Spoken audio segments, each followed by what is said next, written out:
Yo yo yo, salut les turfeuses, salut les turfeurs, bienvenue pour un nouveau pronostic de Benoît Requin. Ok, place au pronostic du quintet du jeudi 20 novembre, direction Paris-Vincennes pour le prix de Sillé-le-Guillaume. 3 attelés, 2850 mètres, 15 partants, réunion 1, course 1, indice de confiance 3 sur 5.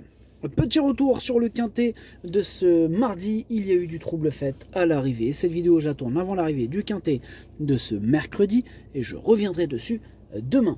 Ok, c'est parti, on commence le pronostic et on commence avec le numéro 1, Go Away Bird. Ce numéro 1, moi je ne l'ai pas du tout retenu, tout comme d'ailleurs le numéro 2, lui je l'ai carrément rayé. On dirait c'est à peu près la même chose. Oui, c'est vrai.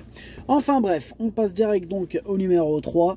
Dozen of Oysters, et ce numéro 3 lui par contre j'ai retenu, d'ailleurs on écoute Anti au jeune Perra. Dozen of Oysters est arrivé à Grosbois depuis une dizaine de jours après un très long voyage. Bon, il s'est bien adapté à son nouvel environnement et me donne satisfaction au travail. Je suis venu avec 5 chevaux pour le meeting d'hiver, on est toujours dans l'inconnu avant la première à Vincennes, mais le cheval évolue en pleine forme, il a de la tenue, il devrait s'adapter. J'espère le voir parmi les 5 premiers. C'est le X de la course numéro 3 qui pourrait en étonner plus d'un.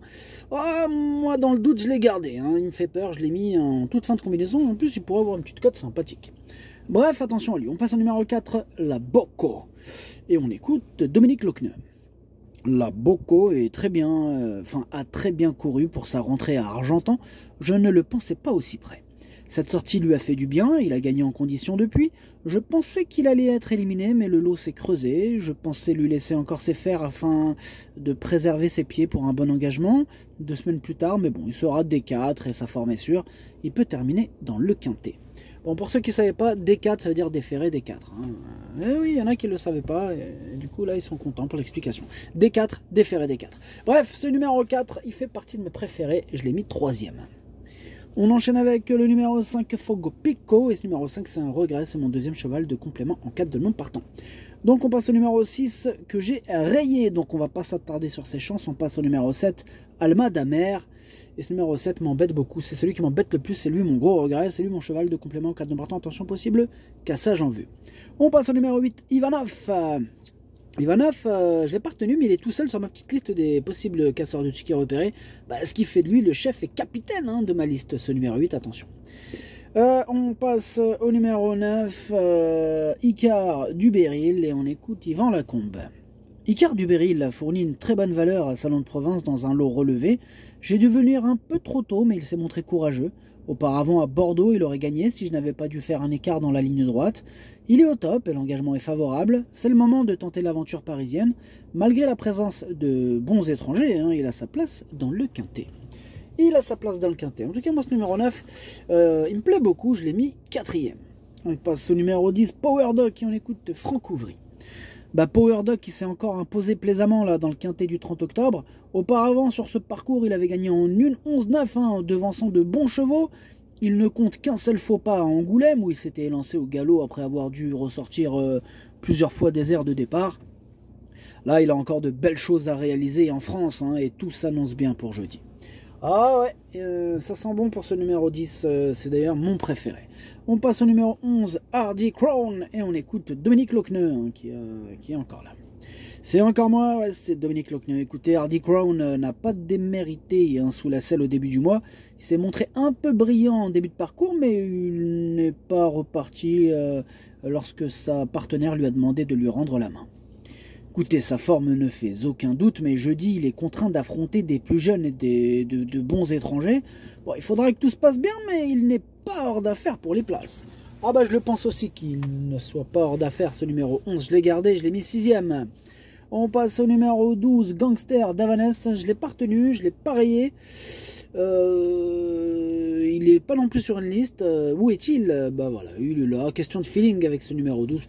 Pourquoi pas, mais amateur de champ réduit, même dans une combinaison, pourquoi pas. C'est question de feeling. On passe au numéro 13, Hoche, et on écoute Rodolphe Lagadec. Décidément, ils sont là. Hoche a connu des problèmes de santé cet été et a notamment fait de l'arythmie. C'est un grand stressé. Il n'était pas encore au mieux pour sa rentrée le mois dernier.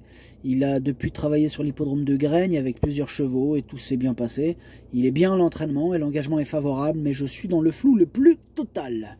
Ouais, bah on est un peu dans le flou avec ce numéro 13, totalement, hein, c'est le cas de le dire. Moi, ce numéro 13, je l'ai tout de même gardé, attention, il pourrait surprendre, je l'ai gardé en bout de combinaison. On passe au numéro 14. Le 14, c'est Imperator Della, et on écoute Mathieu Varin. Imperator Della a connu une mauvaise passe générale à l'écurie et les bons ont été impactés. Mais depuis plusieurs semaines, tout rentre dans l'ordre. Aussi, sa 3e place à La Rochelle ne m'a nullement surpris. Il découvre un bel engagement à Vincennes. À la base, je devais aller directement sur une course le 10 décembre, mais cela s'est creusé et il a les moyens de disputer les toutes premières places. Ok, merci Mathieu. Bah, ce numéro 14, je pense qu'il peut faire mal. Attention, hein, moi je l'ai mis 5e. Et on termine avec le numéro 15, Colbert WF, et on écoute Hansen-Eric Bondo. Colbert WF ne doit pas être jugé sur sa dernière sortie. Hein. Il a eu une course difficile en dehors de l'animateur. Il aurait conservé une place sans sa faute. Bon, il semble avoir bien récupéré de ses efforts. Il trouve l'occasion de se racheter ici. Plafond des gains, même si Power Duck est un sérieux rival. Hein.